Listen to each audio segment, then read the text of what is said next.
There's a fire starting in my heart, reaching a fever pitch and it's bringing me out the dark. Finally, I can see you crystal clear. Go ahead and sell me out and I'll lay your whole shit bare. See how I'll be with every piece of you. Don't underestimate the things that I will do. Oh my God, I got distracted. Sorry, guys.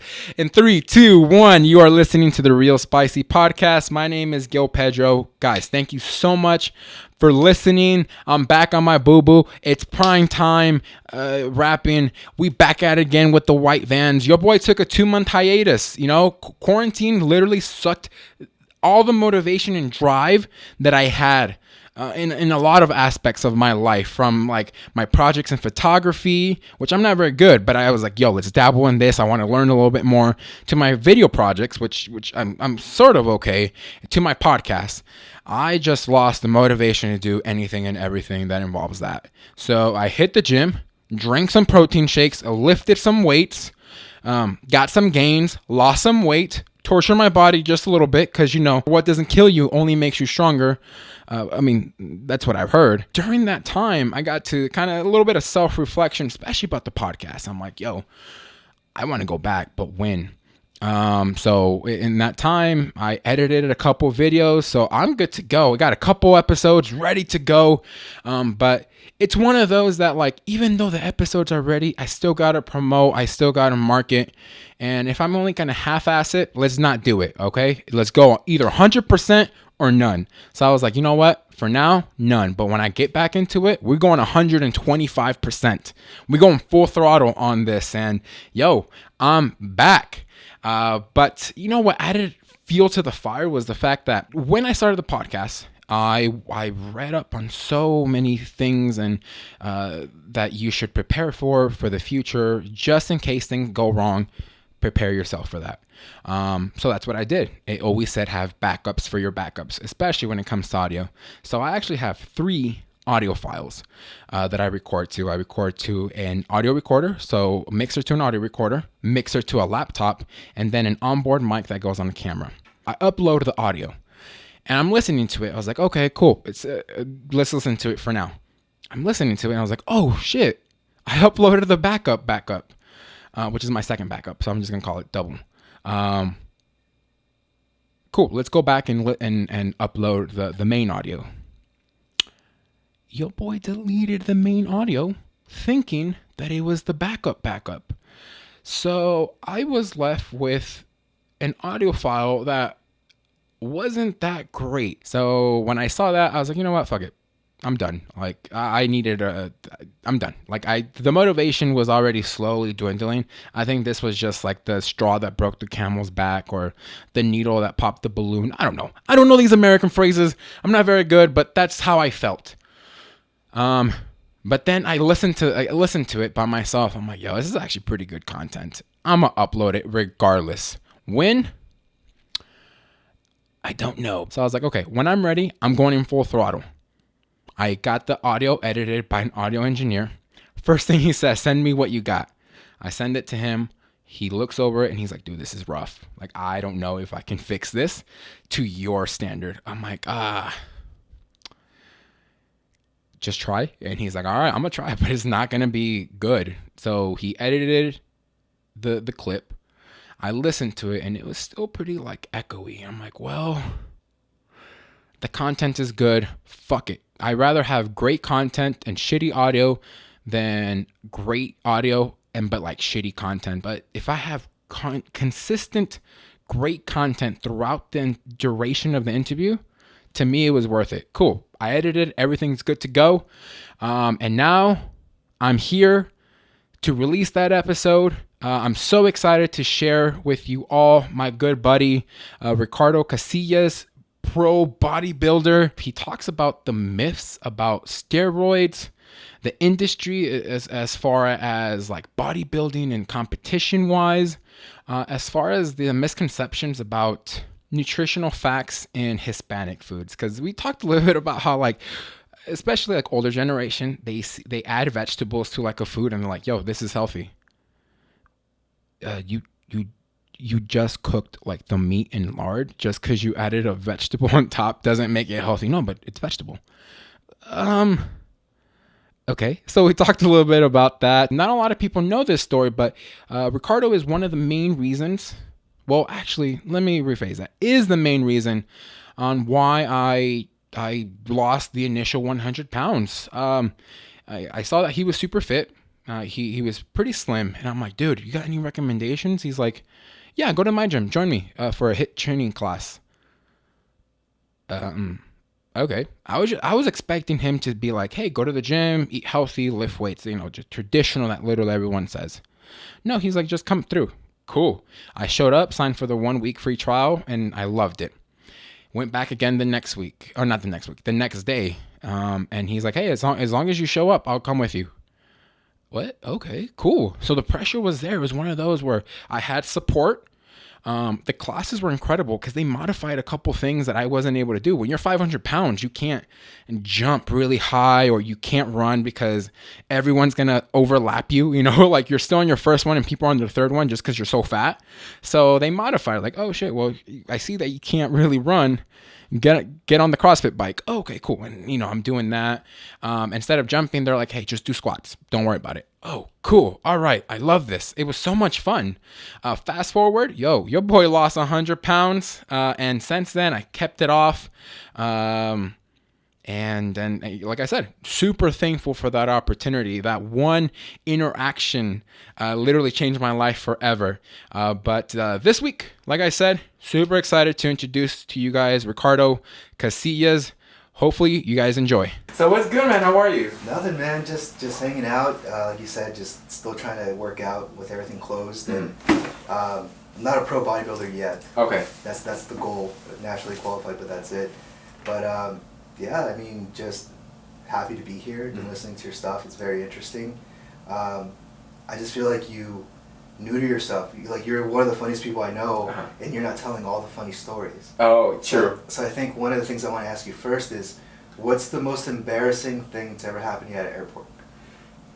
Oh, actually, I'm not gonna lie, man. Embarrassing, probably sleeping, but I think embarrassing as far as telling other people. At the moment, no one knew. But actually with you, is the fact that we showed up 2.5 hours early to the airport. We're like, yo, this is not like us. Normally we would show up like 30 minutes before the flight. But like, you know what? Let's be responsible. Let's show up early. We go to the gate and we're just sitting there. We're chatting, bro. And we kept looking at the gate and nothing's being updated. I'm like, damn, it's gonna be a very low attending flight. Nothing happens. Our flight is like about 7:15, and we were there way before. Yeah, we were there way before 5, and we kept looking. It's like 6:30, nothing. Damn, I think we're the only guests on this flight. Our ticket says, whatever gate B7. We're like, damn. All right, fuck it. I mean, there's no one here. I guess it's just gonna be us. So we keep talking. By the time we're like, hey, when the fuck is our flight gonna be here? It's like 7:15. The flight leaves at 7:05, and we're like, oh shit, yo, our flight never made it.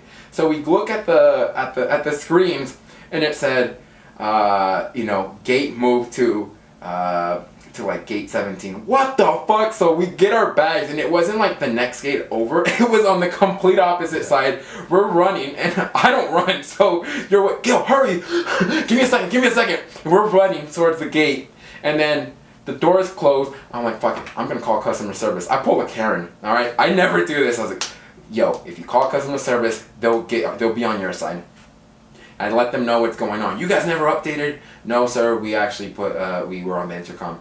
No, you weren't. I was here the whole time since 5 o'clock. I have proof. I have all the documents needed. No, sir. Well, the airplane's out there. The door's locked. Let me just get into my plane. No, sir. You actually have to get on another flight. When's the next flight? Tomorrow.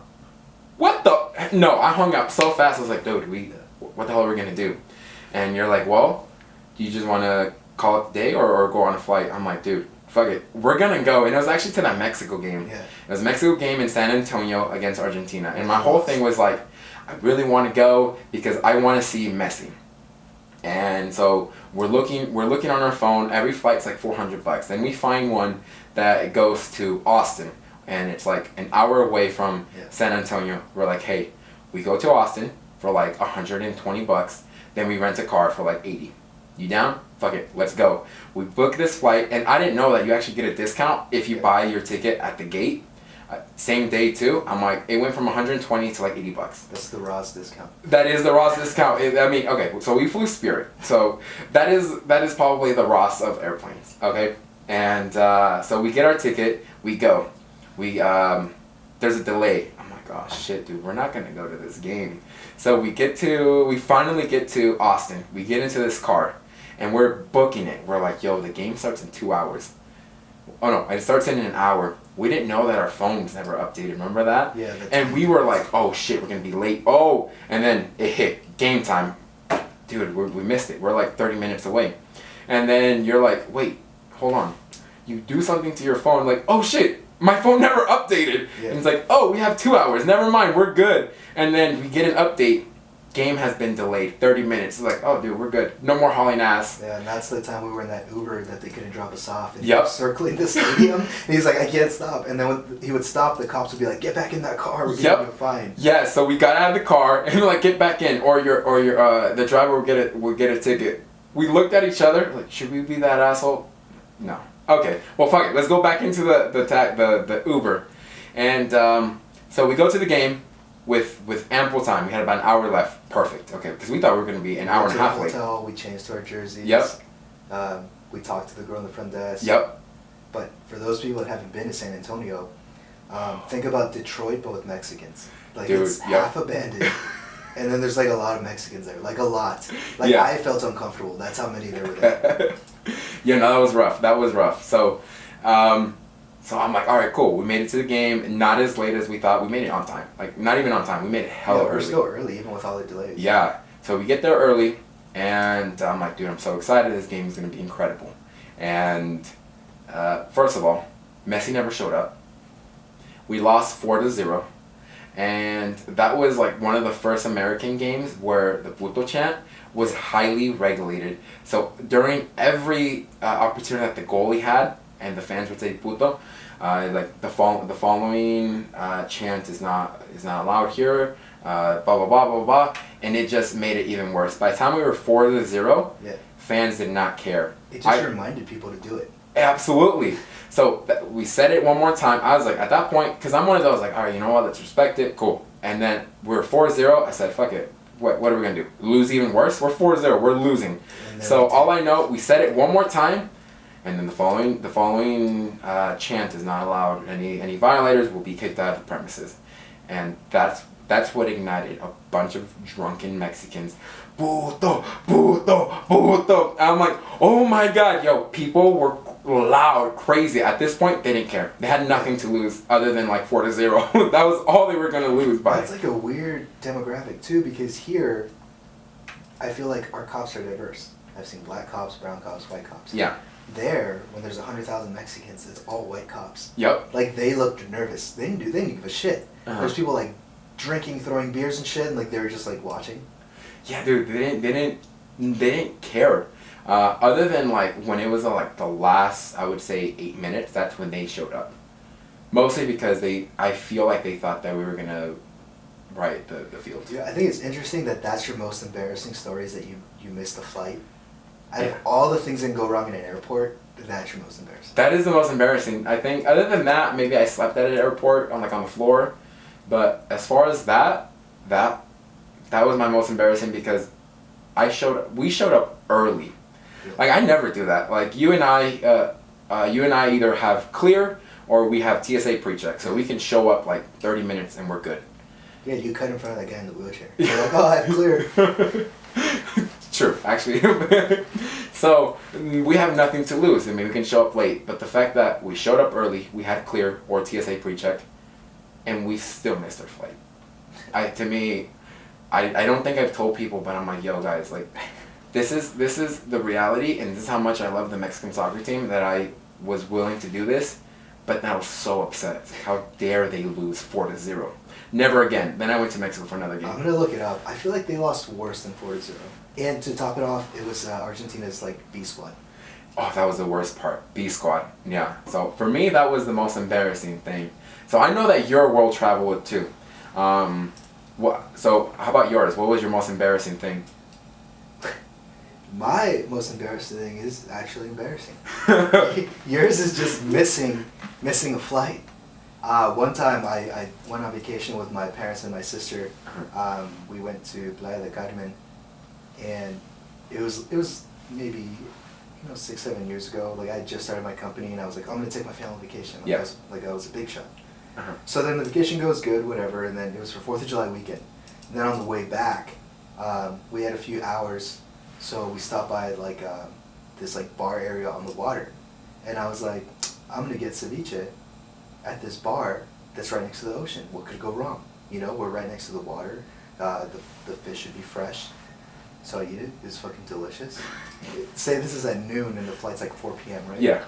So we eat and everything, and it gets to 1, and we're like, all right, we should head to the airport. So we get to the airport around 2 o'clock. I'm sweating profusely, like through my shirt. Like, I had a gray shirt, you could see. So I'm in like the pit stains. Oh, yeah, that's what I hate about gray shirts. You could see me in TSA sweating to the point where they start noticing, like, what the fuck is wrong with him? He's probably hiding something. Yeah. They're like, my mom's like, are you okay? And I was like, I don't feel good. And I was like, my stomach kind of hurts. And I'm like sweat like I had like if I had a bomb on me, right? And I had a backpack, so it didn't make it fucking better. Yeah. So I give the backpack to somebody, I'm like, you need to hold this in case they ask me, whatever it is. Yeah.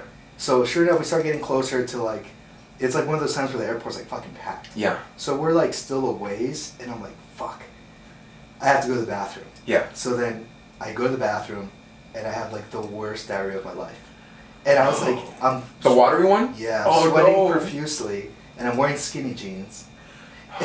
And there's like, I was just so uncomfortable, and I'm at a Mexican airport where they give you like 1 square toilet paper per like 25 cents. Yep. I didn't have any cash, so I have to like get creative and use like napkins. And I'm like, what the fuck, right? So then I'm fine. I get through the whole process, and I get back in line, and I don't miss a beat. I'm not sweating. Mom's like, you look better. And I was like, oh really? Yeah. I'm like, I just had a very traumatic experience. And so we get on the airport.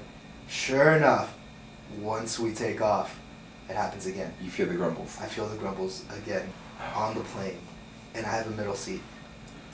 Oh no. And I'm not in the row with my family, so I'm in between 2 strangers. Oh no. All right, so then I go, and I'm on the back of the plane. The bathroom's right there. I was like, cool. So I use the back of the plane bathrooms. I use that bathroom. Everyone on the back of the plane knows that I use that bathroom. So for like 3 hours, people were just like, that's the guy.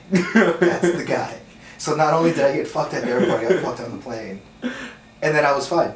No food poisoning after that, nothing. I was completely healthy. And everyone's like, just give me death stares the whole fucking flight. Oh, that sucks. That's the guy. I was that guy. And like, the flight attendant's passing by, and like, she's like, would you like, and then she like catches a whiff, and she's like, oh. Like she tries to be professional. She's like, would you like anything? I was like, I'm good. Yo, so what I like about those Mexican flights, so I've been on a few of them, they're not like American flights. Like American flights are very simple. Like you get chips or peanuts and like a drink.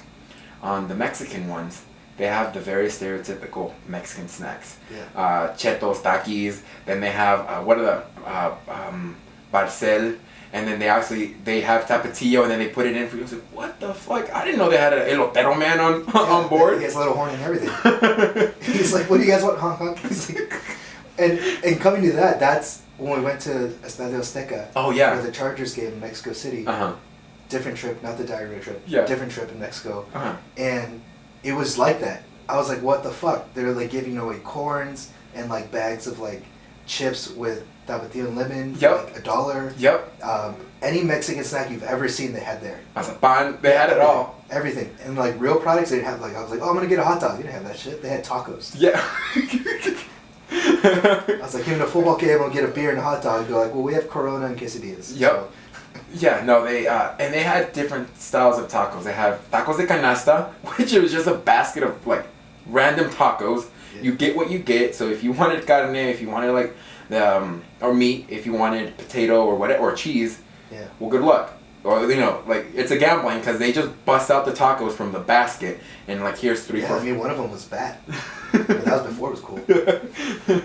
So yeah, at Estadio Azteca, I was not ready for that. I was like, oh, cool. Let me get a hot dog and nachos. Yeah. Nope. You get a taco. You get... what was the one thing I kept wanting?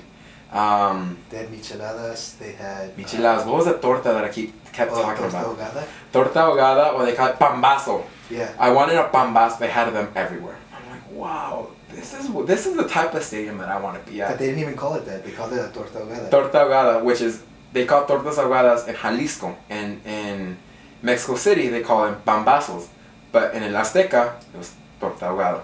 So a torta is like a Subway sandwich. Yeah. And when it's ahogada, it just means it's in the sauce. Yeah. So it's just like a sandwich in the sauce, like a French roast, like a French tip. Yeah. Or like enchilada style. Yeah. But just really spicy. Yeah. Yeah, so they're, yeah, we had, actually, when you say embarrassing, yeah, yours is pretty embarrassing. Yeah, yours was not embarrassing. No, I haven't had one just because, damn, I've yet to experience a diarrhea on a plane.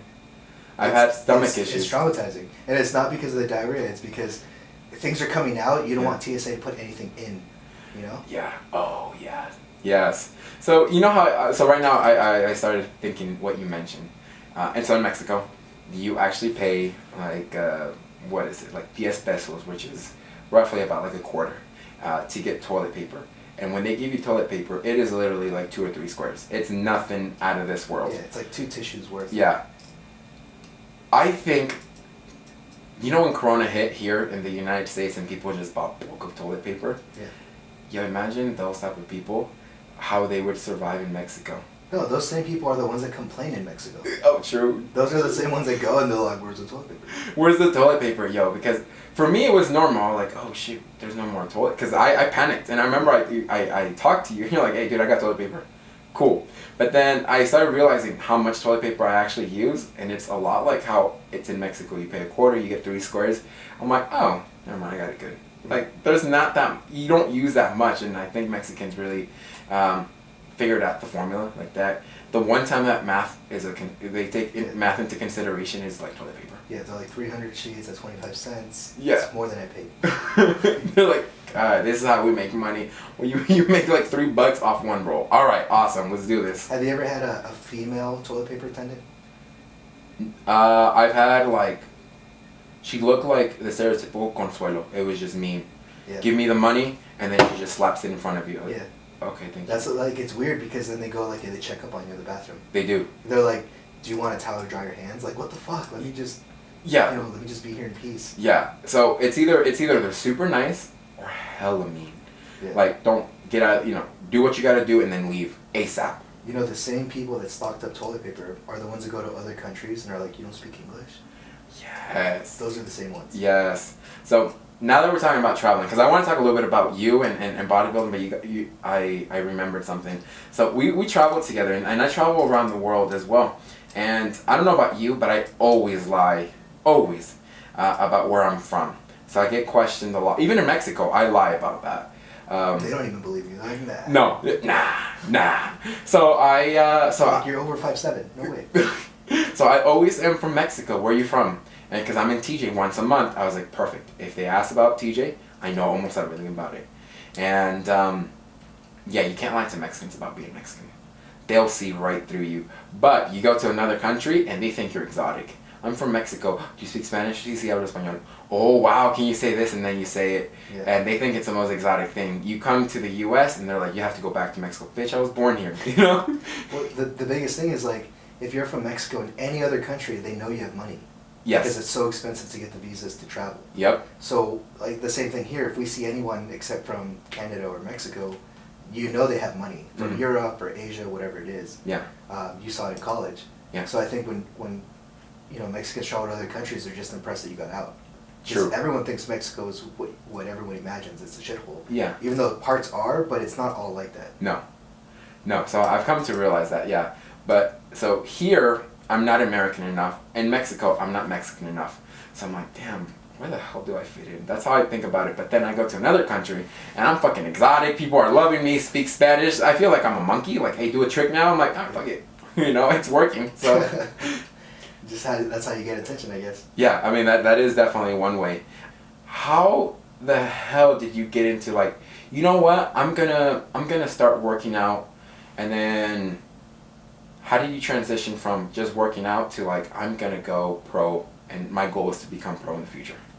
I think it's just once you get to a certain point, like for me it was never about like numbers, like I can squat this or bench this or whatever that, like I didn't really care about that, because there's always going to be someone stronger. Yeah. Unless you're Brian Shaw. Yeah. But other than that, there's always going to be someone stronger, so it didn't matter. Yeah. So I was like, well, I want to look good.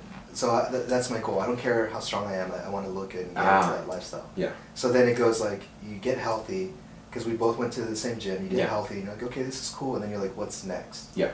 And then you go, you're like, oh, I can compete. And then like everyone that's ever competed is like, I've never thought I would do it. And then you do it once, and like it's so much fun. Yeah. And you see the process, and you see the change. Like you give yourself 12 weeks, and from day 1 to the 12th week, you look completely fucking different. Oh, absolutely. And I just fell in love with that process. Like you're literally building your body. It's literally changing. So it's very rewarding in itself in that process, and you get good habits. You know, you have to sleep a certain, you have to go to sleep, you have to eat, stay hydrated, all these things, and you get really good habits. And then you realize how much shit you put in your body without realizing it. Yeah. When you have to read labels like, oh, this has too much sodium, or has too much sugar, or carbs, or whatever it is. And it's almost like a science, so it's like a hobby. Like you're like, oh, should I eat this? Can I eat this? Or, so it's the hardest part about it is traveling. Like we've been on trips together, and I'm eating chicken out of a bag, or I have to like reheat my rice or whatever it is. So it has its ups and downs, but I feel like the rewards that you get far outweigh the sacrifices that you're making. Absolutely, yeah. Especially if that's what you want to do.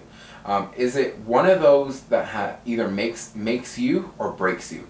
Like after your first competition, have you seen people? Because you kept going at it, but have you seen people who do their first competition? They're like, I'm done. Like fuck this. Oh yeah. I always tell people like that are interested or ask me questions about it. If you have a social life, you're gonna fucking hate it. Yeah. Because you can't go drinking, you can't go eat, you can't go to brunch, you can't do any of that. You can go, but you can't eat. Or you can go and you can't drink, and people are like, fuck that, I want to, live my best life and whatever, and that's what they want to do. Like, I've seen mostly girls do their first one and then never do it again. Because they're like, I don't want to make those sacrifices. Yeah. So, yeah, I mean, it's more people quit than keep going. Okay. And then, so you mentioned you're not pro yet, so you are working towards that, right? Yeah, so the way it works is you do a regular show, and if you win overall or you win your class, you get nationally qualified. So what that means is when you go to a national show, only people that get that invitation can compete. Okay. So that's the best of the best. Yeah. But obviously there's like very small shows that someone could win. If they win, doesn't mean they're ready for nationals, and those are the people you see at national shows that get embarrassed or they don't do as well. Yeah. So everything has its timing. There's been really small shows that they've had at CSN, stuff like that, and if a guy's natural or doesn't do any kind of performance enhancing, he's going to be very small, and he could do well there because there's only like 6 people that he's competing against, but then he goes to a bigger show and he gets blown out of the water. Yeah. So when you do a national show, if you win the national show, you get your pro card. Okay. But you're already competing against the top of the top. So you have to, can you get your pro card just by competing at the national level, or you have to win? You have to win. Top 3 or top? What? You have to win it depends on the show. Some shows you win your class, so the class is by height. So like say class A is like guys that are 5'5" to 5'7", class B is like 5'8" to 5'9", so on and so forth. You have to win your class, or you have to win overall. So overall is everyone that won their class faces off against each other. Because at the pro level, there's no height class. Everyone's versus everyone. So that's what makes it a little more challenging. Oh, okay. See, these are the things that I don't know. Hence why I wanted to ask. So with how many awards have you won so far? You won a few. I do know that. I do follow your social media. I've won 5 class awards, and I won 1 overall. Okay. So 6 awards. 6 awards. Yeah. And with 6 awards, you still have you been invited to nationals? Or? Yeah, when you win the overall, that's your like invitation for nationals. That's good for a year. Oh, okay. Have you won an overall yet? Yeah, that was the last show I did. I won overall. It was a cool experience, but it's like, it's so surreal. Because my very first show, I was dead fucking last. Like, out of like 28 dudes, I was number 28. Like I had no place on stage at all. Yeah. So I was like, well, I don't want this to be my only experience. So I did another one. I did better. I got like 4th or 5th. Out of like, it was a smaller class. It was like 7. And I was like, all right, this is cool, but I want to go off on top. And then I kept doing shows, getting bigger, stronger, better, and I got my goal of the overall. So now I'm just taking time to get even bigger to go to a national show. Because the guys at nationals, they all look pro. Like, you see them and you're like, no fucking way he's natural, or no fucking way, he's new. Yeah. Like, these guys are fucking, they're like 24, they've been doing steroids since they're 18, and they look like 45. So you're just like, those are the guys you have to go and compete. And the same thing with women. Like, there's these girls that, like, their bodies look fucking phenomenal. And you ask them, like, I'm 21, but they look like 33. Yeah. Actually, yeah, I've seen a lot of those, especially because they do bikini ones, right? Yeah. Yeah, they do more of the bikini ones. Yeah, they look hella old. Like, bad. Their bodies are incredible, but their face, I'm like, yo, well, it's either the drugs or how big they were before. You already know when you lose weight, your face kind of sucks in. Yeah. So if a lot of people, like, for my first show, I lost 50 pounds. So I was, like, literally half what I was when I started. Yeah. So your face reflects that, and you look sick, and that's why, like, everyone's like, you shouldn't compete, or blah, blah, blah, but... Yeah, with weight loss, you get either what I like to call the droopy face, or it caves in really bad. So, yeah, because I know a little bit about the weight loss portion and maybe, like, what it does to your face. Yeah. But, yeah, I've seen some people where it looks like they have not eaten. Well, I mean, the same thing. What it does to your face, what it does to your mood, your energy, everything else, like, even, like, your sex life. Like, anyone that competes, once you get to the last month, most people aren't having sex. Yeah. They're so tired, so exhausted, so depleted. Yeah. And they're all cranky, so... And then I know in the beginning, especially, like, if you're doing, like a bulk, it has the reverse opposite, where your sex life is now more like, yo, what the hell is going on? Let's pump this out real quick. So we mentioned a little bit about testosterone and how that helps the body recover, but also it's supposed to put a halt on your natural body's testosterone, which is also really good because you won't be able to produce. Yeah. But you said, as of recently, there has been some studies that now people are getting pregnant. I haven't got anybody pregnant. No. If that's your question. No. No. So to elaborate on that, when you take synthetic testosterone, like TRT or whatever it is, or testosterone is a steroid. So when you take synthetic testosterone, when your levels get to a certain, when your levels get affected by it, it sends signal to your body for your testicles to stop producing testosterone. Yeah.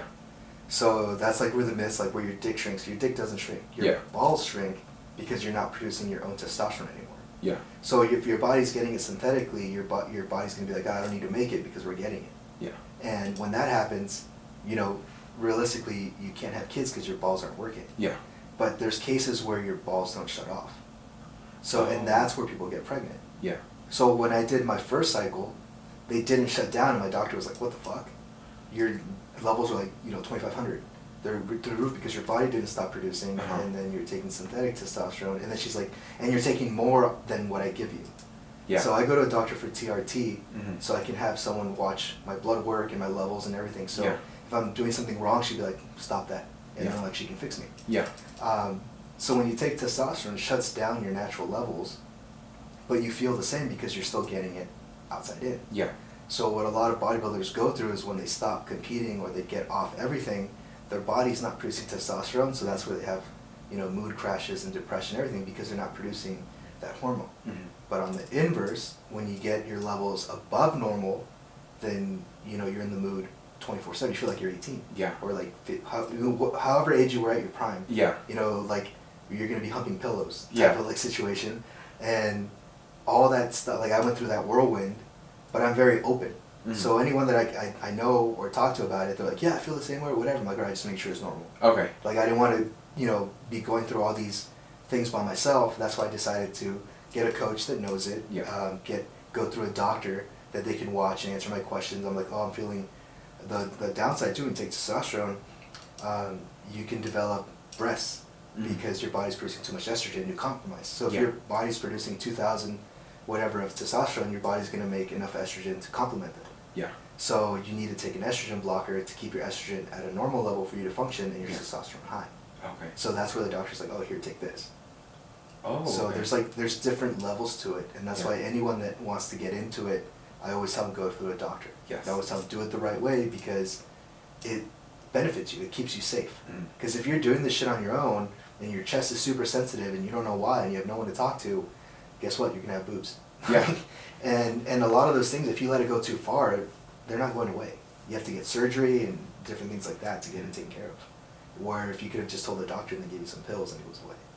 Why do people take it? Is it to get bigger? Is it to recover? Because I know it has a lot of properties. It depends on how much you take. Okay. So when you do like TRT, it's called testosterone replacement therapy. Mm-hmm. They give you therapeutic levels, which means it's like up to 200 milligrams a week. Okay. Bodybuilders, like the top ones, the biggest ones, they're taking 1,000 milligrams 2-3 times a week. So it depends. That's abuse. It depends what level you take. So if you're taking a therapeutic level, like through a TRT, you're not going to get jacked, you're not going to get bigger, but what it does, it maintains your muscle, it increases your mood, it makes you feel younger again because you have a little bit more energy because of testosterone. Yeah. But on the inverse, there are negative side effects. Some people do report like they grow a shit ton of hair, like body hair, or some people lose hair, or another thing that's super common is your blood thickens, so you have to donate blood to thin that out a little bit because your hemoglobin goes too high. So, I mean, there's good and bad to both, but that's why you should always have a doctor reading your blood work because they'll tell you, oh, we're going to lower your dose, or we can raise your dose, or they check all your levels, your sugar, your blood work, everything that comes out, and they tell you what's better for you. Mm-hmm. But you have to, even within, you have to be open. Like, I told my doctor, her name is Lynn, she's an older lady, I'm like, well, I'm also doing stuff on the side. And she's like, I know, because I can see it in your blood work. Yeah. And she's like, tell me what you're taking so I know what your body's going to go through, or if there's any side effects that I have to help you with. So I told her, I was like, I'm taking this, and this many milligrams. And she told me, she's like, oh, I have female clients that take that. And I was like, what the fuck? So like my coach started me on such a low dose that my doctor's like, she's like, I'm not encouraging anything, but you should check the doses that you're taking. Like, she's pretty much saying, like, stop being a bitch. Yeah. And she's like, okay. She's like, well, you should take stuff for your liver because, if you take oral steroids, they're super harsh. Don't drink alcohol. This. Like, she gave me a list of things to do. Yeah. And she's like, even then, she's like, it's not 100% that you're going to recover, blah, blah, blah. I was fine. I took, when I stopped my first cycle, I took like 3 months off, and I was fine. You go through some mood swings, yes. Insomnia, yes. But other than that, I feel after everything I've gone through, I feel like roid rage is because you can't sleep. Yeah. Because you get insomnia, like super bad insomnia. Like, you're so tired, but you can't sleep, so you're going to be cranky the next day. Yeah. I feel like, from my experience, I feel like that's what roid rage is. Because I'm fucking pissed off all the time because I'm not sleeping.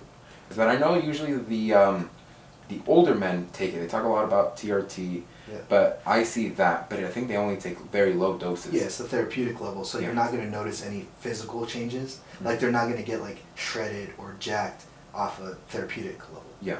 If anything, like, say someone that's like 200 pounds, they're a little chubby, and they change their diet and get lean, the TRT helps them maintain their muscle. Oh, so when you lose weight, you lose muscle and fat at the same time. Yeah. When you're on TRT, your body doesn't lose the muscle. So when you're on steroids, that's why a lot of people that compete are eating like less than 2,000 calories, 5% body fat, but they're all muscle. Yeah. Because the steroids help you maintain the muscle. I've seen you go through 2 phases. The first phase where everything is 100% to the T, to the ounce, to the gram weighed. The time that you take it. And then I've seen the complete opposite, which is, hey, I no longer have to weigh my food. It's ball game. How do you figure out what needs to be taken at what time, the ounces, the grams, as far as food-wise? Food-wise, I mean, again, you have to do the research, or if you're lazy, you can get a coach and they do everything for you. Yeah. I like having a coach that does nutrition because you don't have to think about it. Yeah. They email you a list. They're like, this is how much you need to eat. These are how many meals. So they do everything for you, plan it.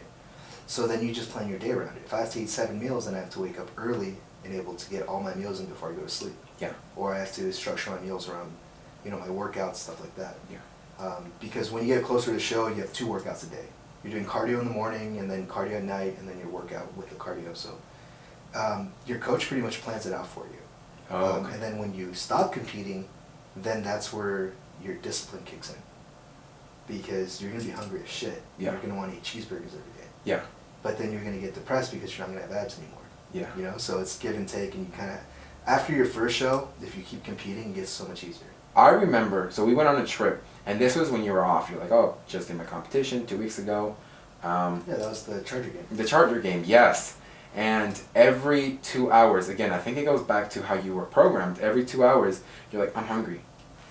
And you would be behind me because we were in an Uber. Yeah. What the? Hungry?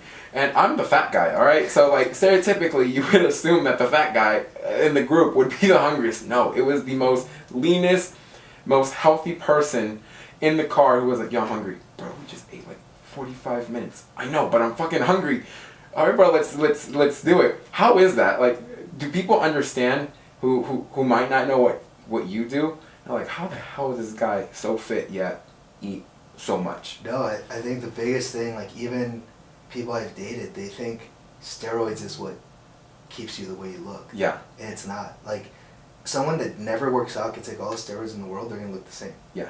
Like, they'll maybe look a little denser, a little bit bigger, whatever, but you have to put in the work. If you don't put in the work, then it doesn't fucking matter. Yeah. Because I've seen guys that do steroids and they look jacked, but they have a gut. Yes. So that means they're not... The infamous bodybuilder gut. Yeah, so that means they're not doing cardio, Mhm. and that means they're not watching their diet.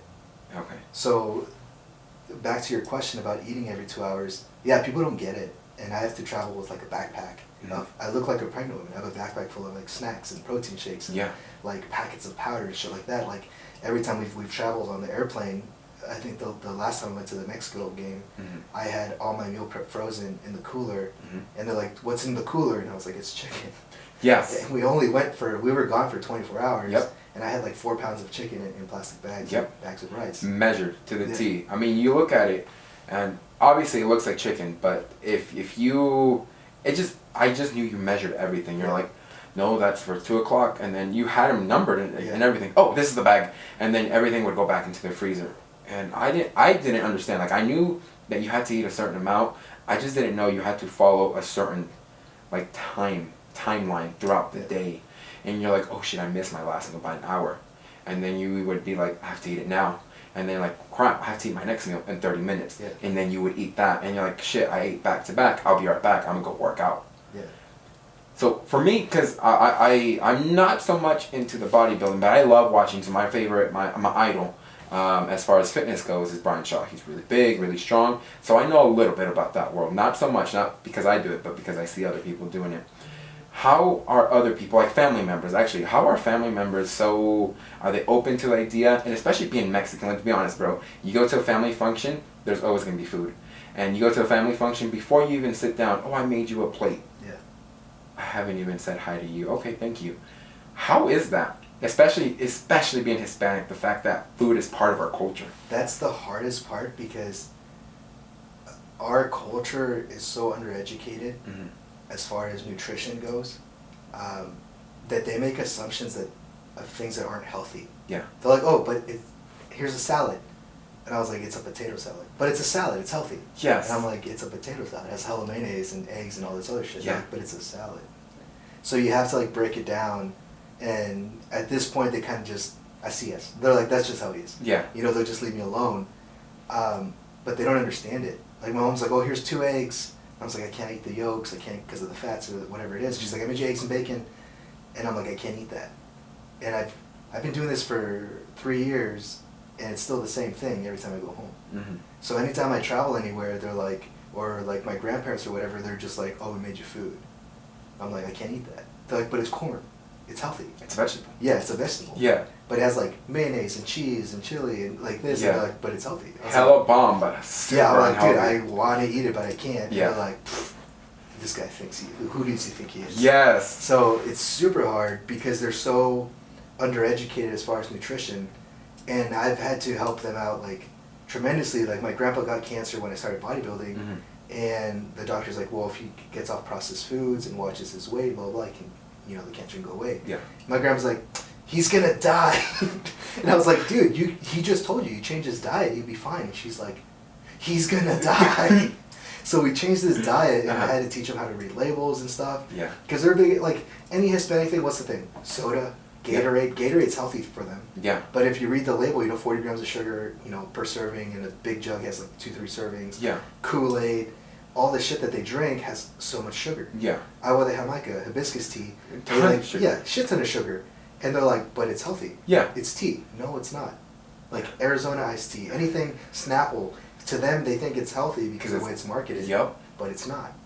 And that's like the hardest thing, because they think that you're trying to change their lives or talk down on a product, and it's not. You can have whatever you want, but you know, like now my grandma's like pre-diabetic or diabetic, whatever, and I'm like, you have to read the labels. Yeah. She's like, I only have a Coke for lunch. And I was like, Grandma has a shit ton of sugar. She's like, but I feel fine. That's awesome that you mentioned about the labels and things that you are able to control. And then it's all about education. Have you used your experience to educate your family? Yeah, I mean, I had to do that whole process with my grandma because they didn't have a choice. I mean, my grandpa was very, very sick, and he ended up recovering. So it's in remission because I made his whole diet organic. Yeah. So no more processed foods, no more sugars, no more anything, and he recovered. It took him like 7 months, and the doctor's like, yeah, the cancer's in remission. He did his chemo, he did everything, and everything turned out great because of his diet change. Yeah. And I've seen so many documentaries on like, oh, I went vegan and cancer went away. And like, I never believed it. Yeah. But I mean, I can see that processed meat is bad. Yeah. But on the flip side, I mean, I eat a shit ton of meat every day. I eat, 7 pounds of chicken every like 4 days, like shit like that. Yeah. So I get both sides. I understand processed meat's cheap. Ground beef's cheap. But at the end of the day, when you get older, I feel like you should kind of switch to more healthier diets for longevity. When you're young, your body can process whatever it wants. You can drink, 7 days a week, whatever it is. But when you get older, you have to, really focus on the nutrition. If you put the Sun Chips in a bag of Doritos, nutrition levels side by side, very similar. Like 90% similar. Yeah. So why are you gonna eat Sun Chips that taste like fucking cloth if you can have Doritos that taste way better? Yeah. So people do misconceptions like that, and you see a lot of people fall into the marketing of like Subway, eat fresh. It's not fresh. Have you seen like the turkey? It's in a tube and they just slice it in front of you. Yeah. Like a lot of the things, and that's the worst part about, I think, most minorities, not just Hispanics, like most minorities, is they fall into marketing. It's healthy. What did we grow up with? Choco milk. Yep. Choco milk is all sugar. All of it. It's worse than Nesquik. Nesquik is the healthy alternative to choco milk. Yeah. Like you grow up with that, and you grow up with the corn and like mayonnaise is our best friends on fucking everything. Cheese, quesadillas, like cheese is horrible for you, and we're eating fucking I ate a shit ton of quesadillas. Yeah. So I mean, different things like that, or meat. The meat that they use for tacos is very lean, but what's the problem? They cook it with lard or oil or grease or things like that, and that's what makes it not healthy. But they're like, but it's meat, it's protein. This is what I've learned. Anything that tastes amazing is bad for you.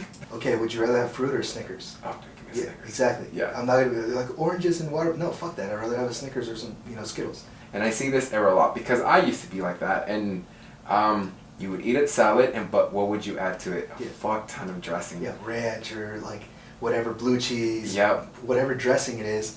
Like if you look at like even say like prepackaged salads, it says like 300 calories. There's no fucking way 300 calories. That little container of dressing is 300 calories. Yep. Lettuce, it's like that whole thing is like 20 calories of lettuce and like some cheese and that's it. But it's the fucking, like you said, the dressing. And that is it for this week. Thank you so much for listening. Stay tuned to part 2 of this interview with Ricardo next week. It's been a while since I've done this, so to watch with your eyes what you heard with your ears, check us out on YouTube, smash that like button and comment down below. You can also listen to us on Apple, Spotify, and Google. And if you're listening to on Apple, make sure you comment down below. Rate us. I would greatly appreciate it. And be honest. Be constructive with it too, if possible. With all that being said, guys, we back at it again with the white vans. On that, I'm out.